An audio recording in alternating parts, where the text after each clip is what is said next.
please. We also came across this concept of Purush Mandal, which is basically basically represents a cosmic man or energy grid. Whenever, even in modern days, when people start planning for a city or any structure, like people who follow ancient plans, they try to go with Purush Mandal first. Can we have a slide? Yeah.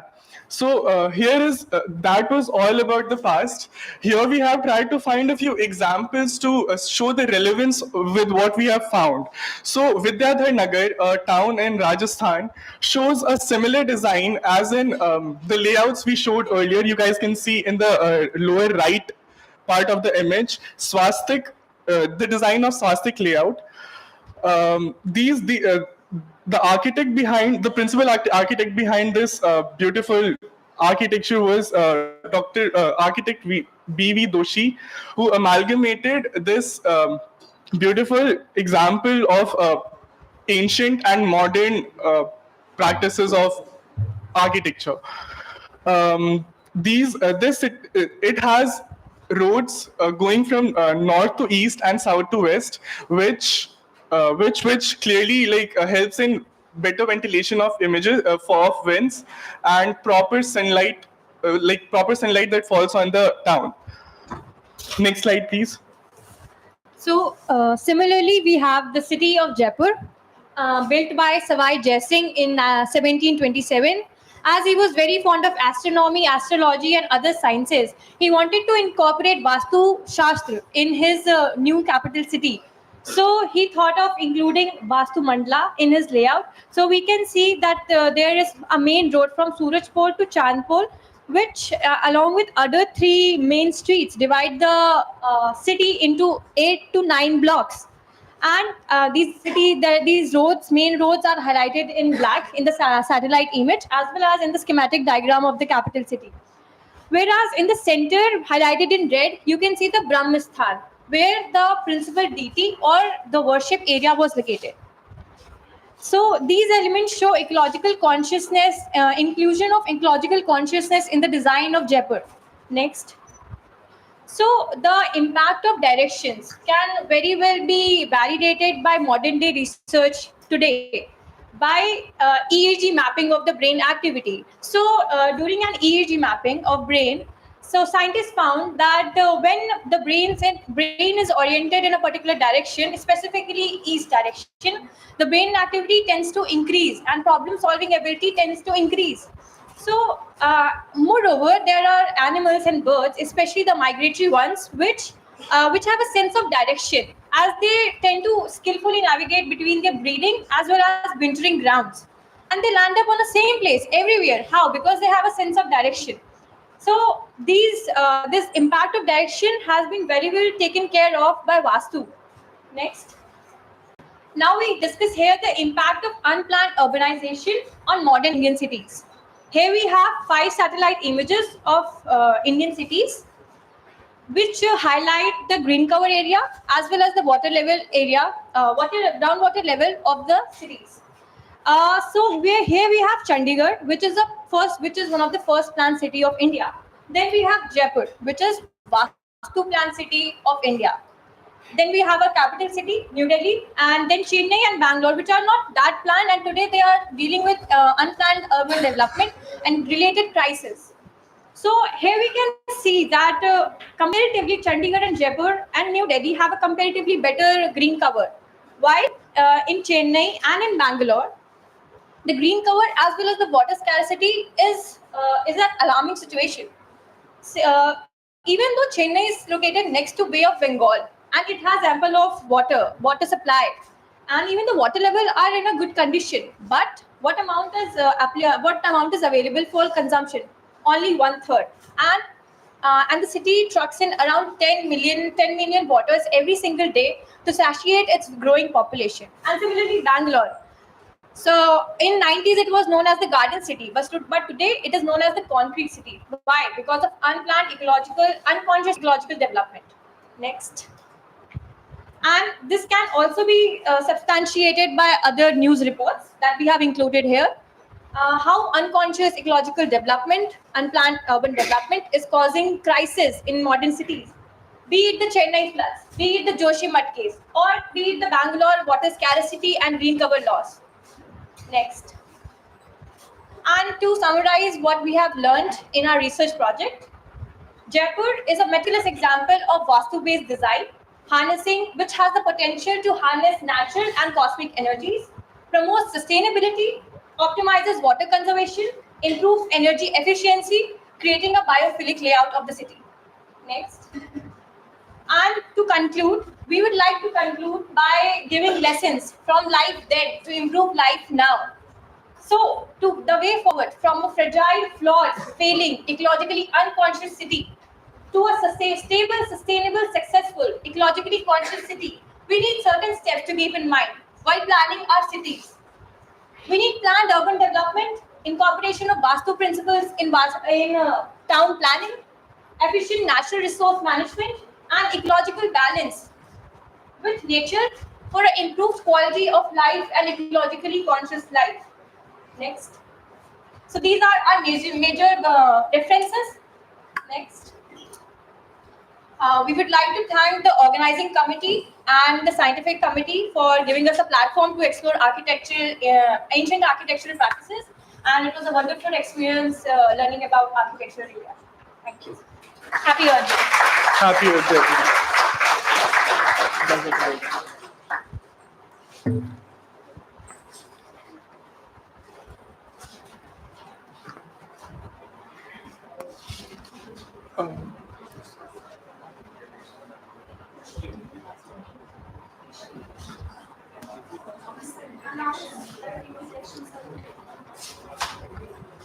So now the interjections are open. You can ask questions if you want to.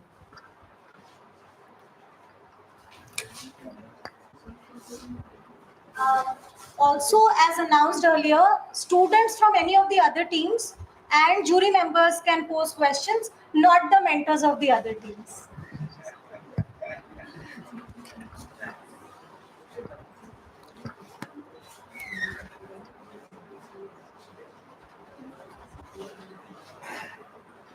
Everyone wants to build a yes. Good presentation. Thank you, ma'am. Thank you so much. Interesting concept.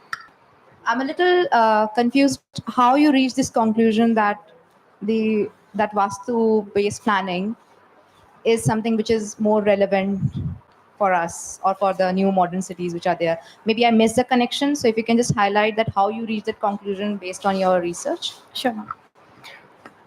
Okay. You want to go?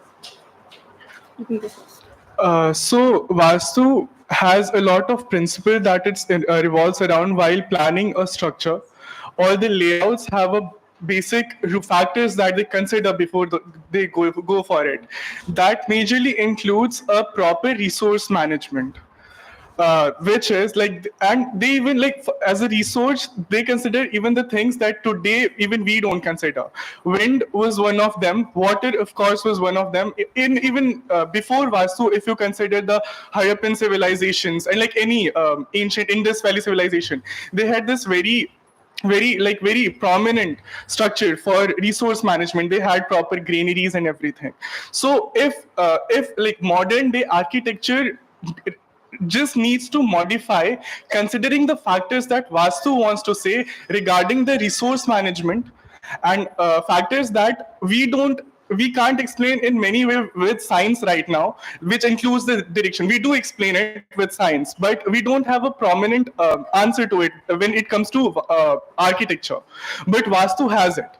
And even we came across many studies that say, like, many studies, even you guys must have came across. One of such example is that there was this research where people faced east to solve a Rubik's cube, and the results were like the people facing towards east had solved more number of people solved the Rubik's cube as compared to the people who were facing in other directions. So it was just an example that how directions matter, and they have considered it very well in their plannings. Any other question if anyone has? Okay. Thank you so much, people. Happy Earth Day.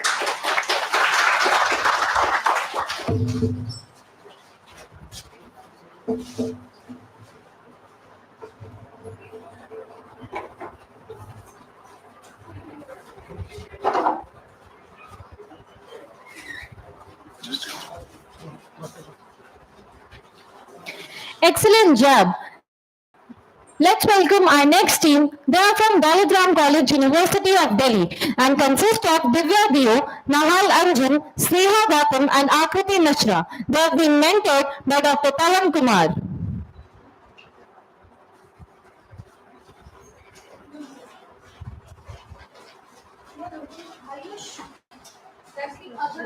Hello.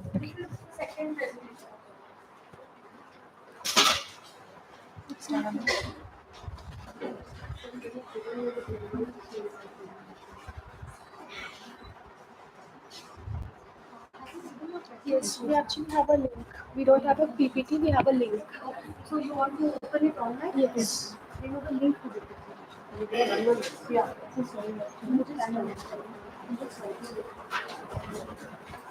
If we need any extra money,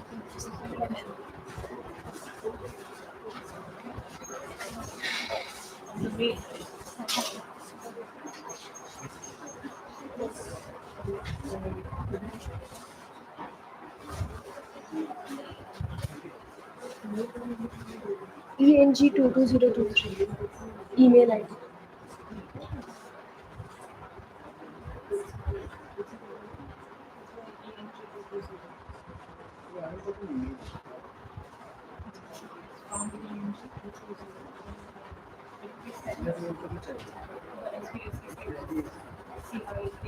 CIKS. Very different ID.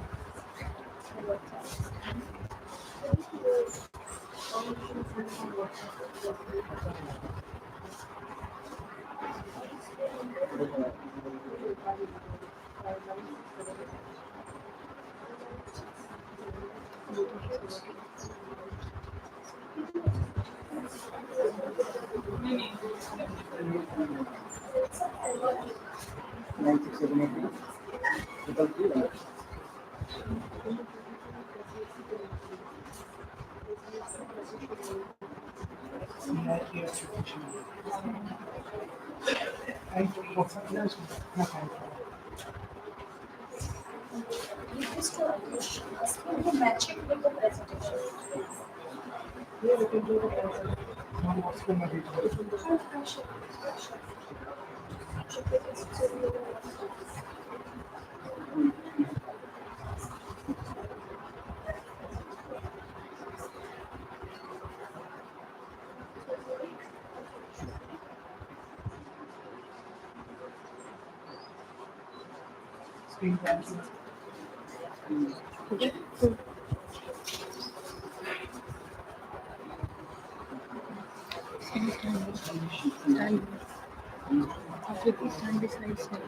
I just wanted to say we are going to launch When you say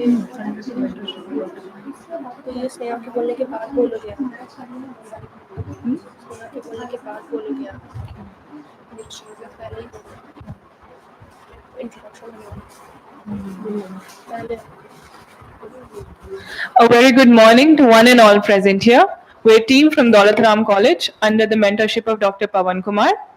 The topic of our paper is Tulsi, a botanical devotion lost in commercial translation. Beginning now with the introduction. Can we have the next slide, please? Jagat Dhatre Namastubhram Vishnocha Priya Vallabhe Yata Brahmadya Devah Shristi Sthityant Karanah. Salutations to Devi Tulsi. I bow down to the bearer of the world. You are the most beloved of Sri Vishnu. Because of your power, O Devi, the Devas beginning with Brahma are able to create, maintain and bring an end to the world. In the rich tapestry of Indian culture, where spirituality, tradition, and knowledge converge, some botanical elements rise to become revered symbols deeply ingrained in the ethos of the land. One such botanical marvel is Tulsi, Osmanum sanctum, or holy basil. Tulsi has become a manifestation of devotion, medicine, and ecological consciousness in the Indian context. The herb has evolved from a sacred herb in ancient rituals to a commercially significant entity in modern times. The presentation aims to illuminate the relationship between humans and nature and the enduring legacy of Tulsi as a botanical devotion lost in commercial translation. Over to the next slide, please. In the next slide, we have mentioned our topic, objective, scope, and research question. In the slide, can you please move to the next slide? In the next slide, we have mentioned the methodology used, which is based on two types. The first being of Google Forms, and the second being interview using snowball method. Our primary and secondary data have been listed in the upcoming slides, and we also have a slide mentioned with our books and thesis. Over to Sneha. Can we have the next slide, please? So for our survey, we conducted 3 surveys for 3 different age groups to analyze the perception of Tulsi across various generations. What you see on the screen are sample questions, one from each group along with the results.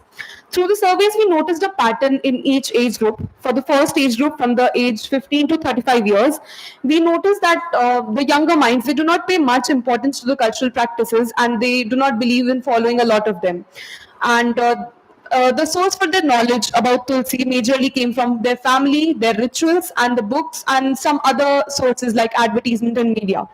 Coming to the next age group, which is from 35 to 50 years of age, these people strongly believe that there is a motherly or a godly entity residing within the Tulsi plant, and they strongly believe in the practices and they believe that they should be done in a particular manner. They also believe that commercialization is actually a really nice tool to make people aware about Tulsi and its uses, but they also said that Tulsi should be extracted to a limit. There should be a limit to it. Coming to the last age group, it is of 50 plus years. The elderly generation again believe very strongly about Tulsi and its godly presence, but at the same time, they were very conscious to educate the younger generations about Tulsi through stories, through folklores, etc. Over to the next slide, please.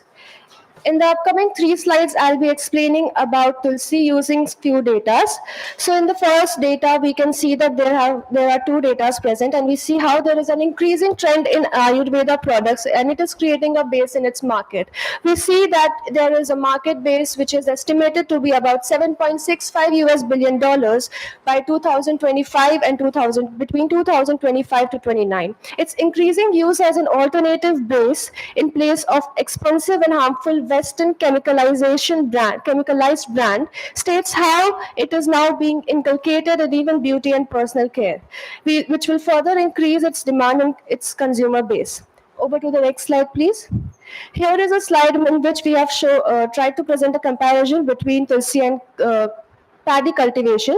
We see how paddy, even though it is a common grain and is in demand, still seems to lag behind when the total return cost is compared with Tulsi, as the Tulsi's total return cost is comparatively higher, and it also suggests how the commercial sector is keeping this as a track and along with its increasing high demand and how it is being recognized in the medicinal world. In the next slide, please. In the next slide, we see how Ayurvedic market provides us with multiple data, which are as follows. And it is mentioned how the market size of Ayurvedic products tends to increase by 15.65% by 2029, and how Ayurveda will play a crucial role in the field of medical science as multiple companies will incorporate it. Now, hence, to conclude the commercial data, we can see that the 3 slides with respect to commercialization of Tulsi states how Tulsi can be considered as an important alternative to its expensive counterparts, as with respect to clove for eugenol, it's being replaced by Tulsi for its same and cheaper and easy availability in the market. And this is what raises a question as to whether ecological consciousness surrounding Tulsi is still being preserved or whether it is getting lost due to commercialization. Now we are going to review some of the one-on-one interviews that we had with the different age groups to understand their knowledge on Tulsi and ecology. Can we have the next slide?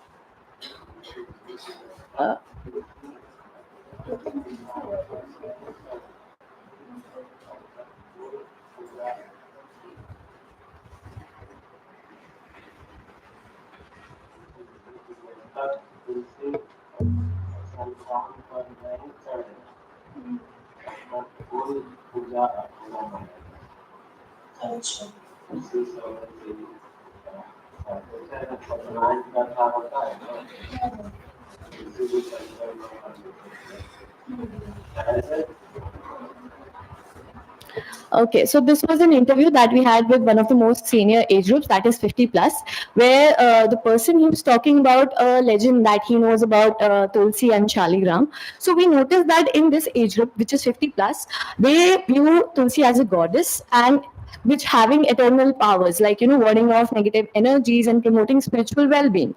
The age group has a varied knowledge on various legends, folklores that revolve around Tulsi in the ancient literature. They are aware of its medicinal and ecological benefits. They place Tulsi at most as a religious goddess. They view it as a goddess at the most. Okay, the next slide. Can we have the next slide?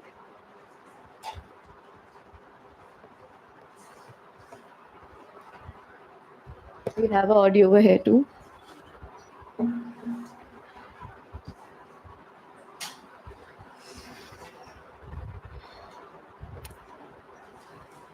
Okay, I'll continue like that. So this was with the age group 35 to 50, where we got to know that they are aware, got to know about Tulsi religious and medicinal uses from various sources like families, TVs. They also mentioned various films, like there's one 90s film called Tulsi depicting a lady who was associated with Tulsi having values as we see that of Tulsi. So they have various knowledge and they share same stories. However, they do believe that the generation knowledge has been passed on, but the increased commercialization and the use of Tulsi in products has increased from over generations. The next slide. You can play the audio. तुलसी की सेवा करना पूजा करना medicine plant है ये सब किताबों में पढ़ा। अच्छा तो आपने कभी मतलब तुलसी का ज़्यादा एडवर्टीजमेंट या मैगजीन या किसी मूवी में आपने देखा ऐसा मतलब वहाँ से आपने भी देखा है? Okay, yeah, the next slide. I think Tulsi as a name business. ठीक है। Like तुलसी है ब्रांड नेम। वो कह रहे कि हाँ कुछ like उनको फायदा मिल भी रहा है बस एक टैगलाइन की तरह कि हाँ इसको तुलसी और इसकी है। Okay, so this was the most youngest age group where we got to understand that they have a very basic knowledge about the religious understanding of Tulsi having its presence in every household in India. However, they are more aware of its product use or its used in various products in India. Its commercialization, they are more aware about it. Its use in the various tea leaves, in toothpaste, etc. So here the person was mentioning how in today's generation Tulsi is used as a brand name. A product having Tulsi gives importance to that product, is increasing its economic value, and that is how its commercialization is increasing. This is the various, knowledge that we derived, how the generational knowledge is developing, how it's increasing, and how commercialization of Tulsi is playing an important role in today's world. Okay, the next slide. Further, we have planned several interviews with Professor Tanuja Desai, who is the director of All India Institute of Ayurveda, and Dr. Rangesh, who is the director of intellectual property at Himalaya Wellness Company, which is a herbal-based company. So we will be having interviews with them in the coming week, and to gain more knowledge of the commercialization of Tulsi in products, like that. Okay, the next slide. Moving on now to our research finds. Through our research, we have realized that we came to realize a link between the traditional reverence for Tulsi and its modern perception as a commercially valuable plant, as we have enumerated and elaborated in the previous slides. Also, the emphasis on its medicinal benefits and its properties and how its commercial use creates a rift between the ecological consciousness of the people. While, yes, Tulsi it does help in popularizing it, but the rift which is created in ecological consciousness is something which is very visible. It leads to a decline in the consciousness among individuals in contemporary Indian society. We've drawing from ancient and cultural knowledge and employing empirical research, we have critically analyzed the relationship between traditional reverence for Tulsi and its modern perception as a commercially valuable mass-produced plant, and how that creates a rift. Furthermore, Tulsi's medicinal properties and its commercial exploitation has contributed to a disconnect between individuals and their ecological consciousness. Moving on to the third point, we have seen as government recognizes the potential of Ayurveda, it as a it promotes it as a driver for economic growth, as something which is invested in for scientific benefits. And somewhere along the line, the preservation of our indigenous plants, of our herbal plants, of things which have been present in our sacred wisdom, in our ancient cultures, somewhere that takes a secondary place, because we very often take for granted what has been right in our homes since so many years. Moving on to the next slide. This slide enumerates the lessons learned and difficulties encountered. Next slide. And now the research progress we owe to the scientific committee.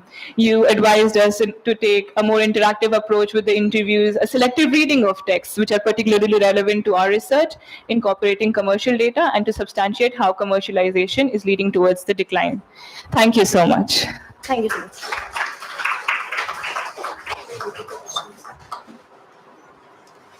The room is now open for any interjections.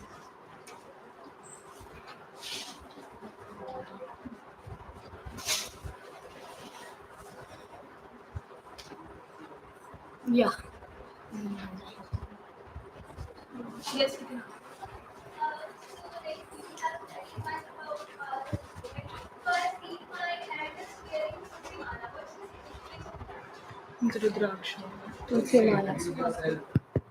Okay, so my name is Kanak Maheshwari and I am from Miranda House. And yeah, my question was to them is what's the significance of Tulsi Mala that most of our elders wear?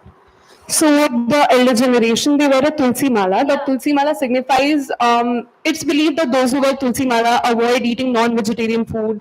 They, so that is again a very ecological practice, because we all believe that, whatever is a living being should not be killed for food consumption. So one who wears a Tulsi Mala, it can be considered a scientific reason that those people will avoid, non-vegetarian food, and those spiritual beings,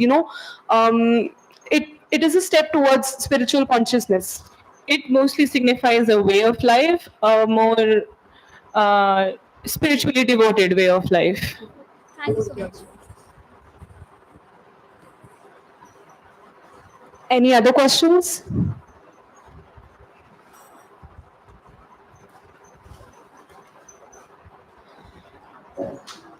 Yeah.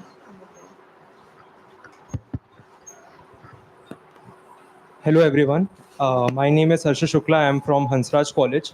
So I would like to ask a question. I am from botany stream. So you have mentioned a lot about Tulsi, that is Osivum sanctum. I have read in many research papers that we all know that it is a herbal medicinal herb, but it has many side effects, like it causes uterine problems, it causes male sterility when it is mixed with other drugs and used in pharmaceuticals. So would you elaborate on this part? How will you tackle this part, because there have been reports about this? Thank you. Just like you mentioned, it has a lot of side effects when mixed with particular drugs. That is why we are emphasizing on the ancient sacred wisdom, because we have various texts in our ancient literature with elaborate in detail. We have various niganthus which elaborate how to correctly use it. In fact, not only in say mgs or in units, but also in a particular way to mix drugs with other substances. So when we cover the ancient wisdom and the literature that we have, that covers that. Moving on, Tulsi, when used correctly, when used in accordance with the ways it is supposed to use, provides a lot of benefits, especially as we mentioned, compared to its Western counterparts, which have a lot, which are a lot heavier on the human body due to its chemical nature.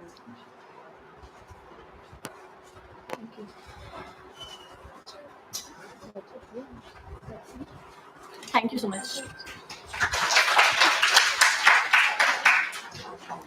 That was a brilliant presentation.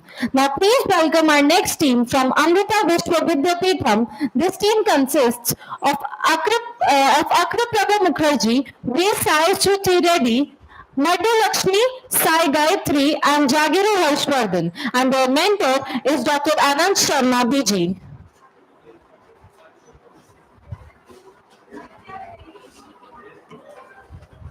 Team.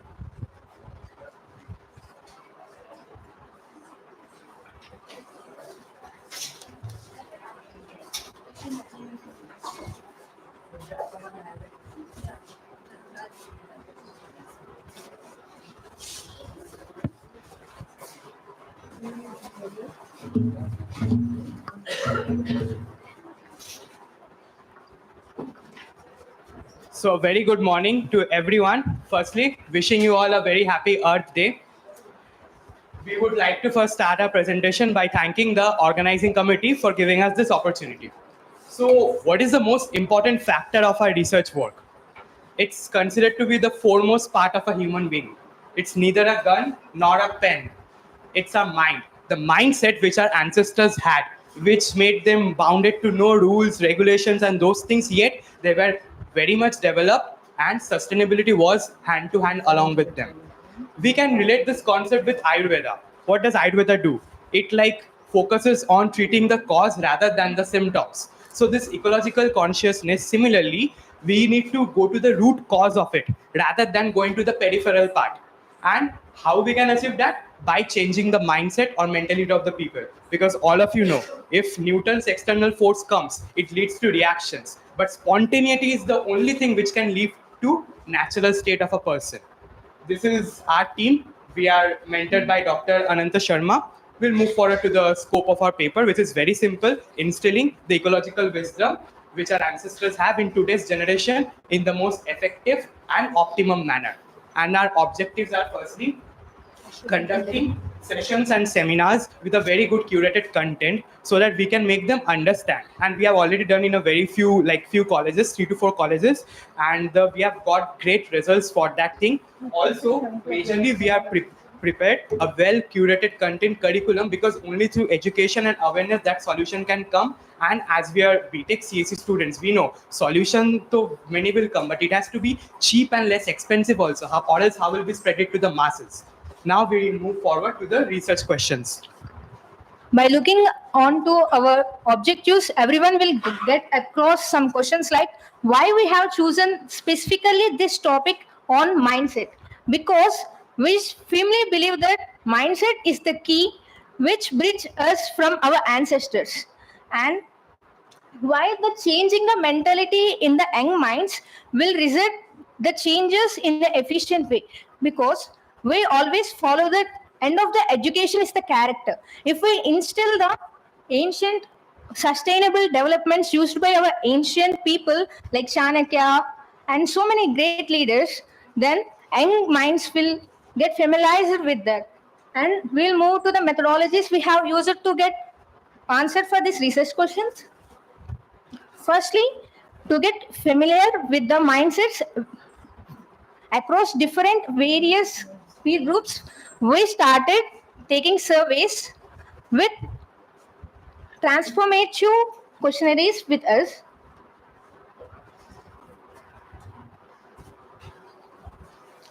By analyzing the interpretations and statistical data we have, we get to know that the things we made and we made them to learn gives us the significant changes before and after the sessions we have taken, because we had shown them the things like how the things work, how if we developed the ecological consciousness and instill that within ourselves, how we can follow the ancient people and how we also can become like them with the thought process. Our main thing was thought process in the mentality and mindsets of the young minds. Now we will move to the primary and secondary resources. The primary resources for our research majorly include the Vedic era texts like Vedas, Upanishads, Bhagavad Gita, and Chanakya Niti. And the secondary sources majorly includes some of the pre-published research articles and popular books. Now, these are the references for our research work. The things that we found in our research is the best feasible method and solution for the given problem is the change in mentality. To bring this mentality change, we would like to have a curated curriculum based on the age group. Now we will move to the next slide. So the problem faced, we faced many problems while solving during the research. One of the problem was accommodating various age groups. So to solve this issue, we reached out to multiple universities, tried to interact with them, and for this we had a seminar with them. So the first issue we faced was getting a feasible time. We should have a seminar with them with the time to be feasible for them as well as for us. And the second thing, when we reached out to them, we realized that their mindset is completely different from what we have thought. So to accommodate that, we put ourselves into their shoes and understood what they were thinking and guided them. Now the suggestions of the scientific committee. Initially, we started with a very broad topic like conservation techniques in ancient India, but we got really good guidance and suggestion that we to narrow it down to the mentality. That is how we found out the most effective and sustainable solution, also in the most optimum manner. We'll move forward to the analysis part of the paper now. So analysis. Last time we have seen the analysis conducted in our campus itself. So now we have collaborated with four other universities nearby, and we have found out, we have a set of questions, but we will discuss the top 3 relevant questions over here. The first one is, if you notice a plant in a dry state, would you bother watering or would you just leave it like that? So initially we found out that only 43% of them were willing to water it, but after the seminar, it was increased by over 75%. The second question, which is like the elephant in the room, we would like to address about deforestation, which is very crucial. So we ask the students, would you protest deforestation or would you just leave it? It is a part of the development. Why are we even concerned about it? So initially, 79% of them, they just mentioned that it's just a part of development. We are not even concerned. It has to happen. But then we specified the importance of it. We guided them. We made them realize that how important our nature is for us. So then around 54% people started protesting about it. Then the last question is, if you see a trash on the ground, would you pick it up? So when we interacted with the students, the first question they asked us, why should I pick it up? I am not meant to do this task. There are specific people assigned to do this task. I am not concerned about it. So we sat down with them, we spoke to them, and we made them realize that we should be responsible for the cleanliness of our surroundings, of our belongings. So initially it was like 42%, and then it was increased by 100%.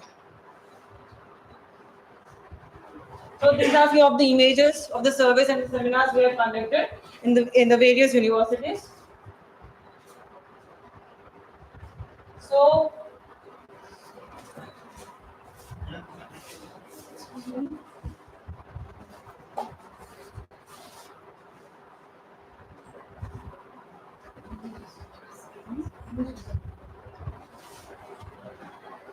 So we have understood that the only way to attain ecological consciousness is by changing our mindset. So we will see how we have achieved it. So we very recently collaborated with many international universities. One was with the University of Germany and then with Czech Republic, where we invited them to come to our university. They spoke about water crisis and the sustainable development.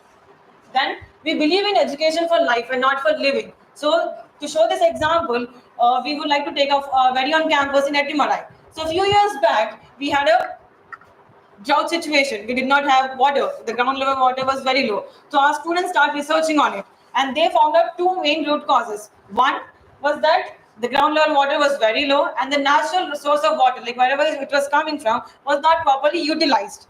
So to do that, we went to the nearby villages, and we even adopted a few of the villages. We practically implemented the solutions, and on a large scale, it has enhanced the ground level water and the irrigation techniques as well. So now we are doing the same thing in our new Amravati campus as well.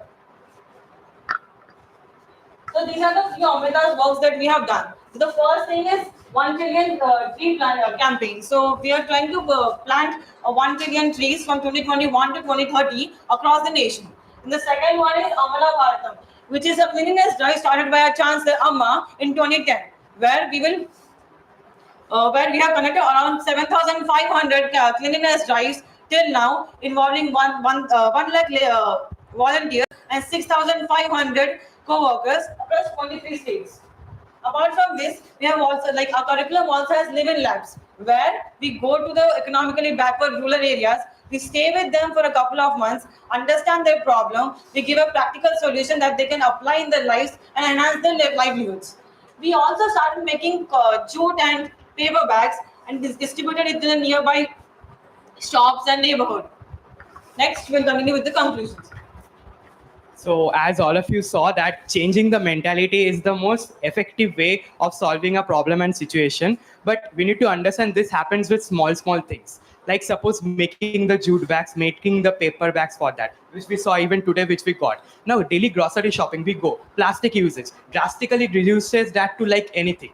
That is the major thing which we need to incorporate in our daily habits. And this can't be done by any government policies or like that. This can only come through awareness. And now how will awareness come? It will come to education. How education will come? It will come through curriculum. Till now we had prepared, since all of us don't have the same mentality, same level of understanding, so we are prepared. And age groups also, curriculum for two specific age groups. One is the small kids who are in the elementary level, and one is for grown-ups, college students for us. So for the small kids, they are very enthusiastic, full of activity. You will see them running around all around the campus and schools. So if you ask them, you should take responsibility of closing the tap for 1 week, they'll happily do it, because it's like an achievement for them. They're given the responsibility which they're eager in that, only in that age. And from that age, if that grows in their mind, that stays for them forever. And India is a youth country. These kids are going to become the youth of the next generation, and they are going to preserve it and maybe make our country number one. Second thing is college students like us,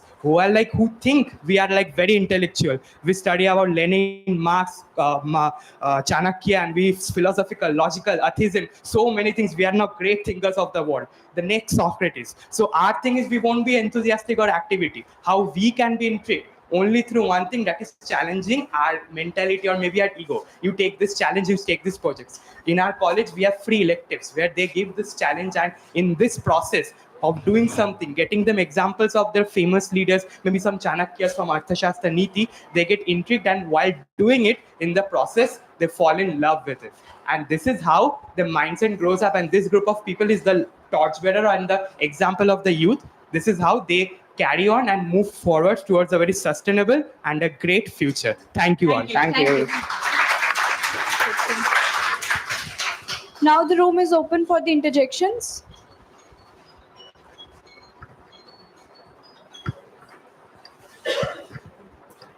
Hi, I'm Akriti from Doltram College. So there were some pie charts that you were showing where you showed that, if first you surveyed and it showed that if there was lying some trash, they didn't pick up. And then you had some seminars and it increased to 100%. So how did you make sure that they were actually picking up the trash, or they're actually protesting against deforestation? Like, what's the pie chart based on? What's the So we expected this question. So we started with our campus itself. So we have seen students doing it in our campus. That is the reason we approached to the other universities as well. So we have seen students and they're still doing. So if we speak to them for once, like once in a while we go them and we educate them, that is not sufficient. So we are doing it on a regular basis so that they imbibe it in themselves. And that is the reason we propose this curriculum as well, so that they have this habit since their childhood. And to add to your answer, we have Swachha Club in our campus. We started from there only. They keep track of all these things. So we have reduced their water a lot. They're grateful for that. Like every Sunday we have a cleanliness drive in the campus. The thing was, when students feel everything, that even a college or home, if they feel like their home, they will do everything how they do in their homes. That was the thing. First we instill in our college, and then we move to the other colleges. Thank you.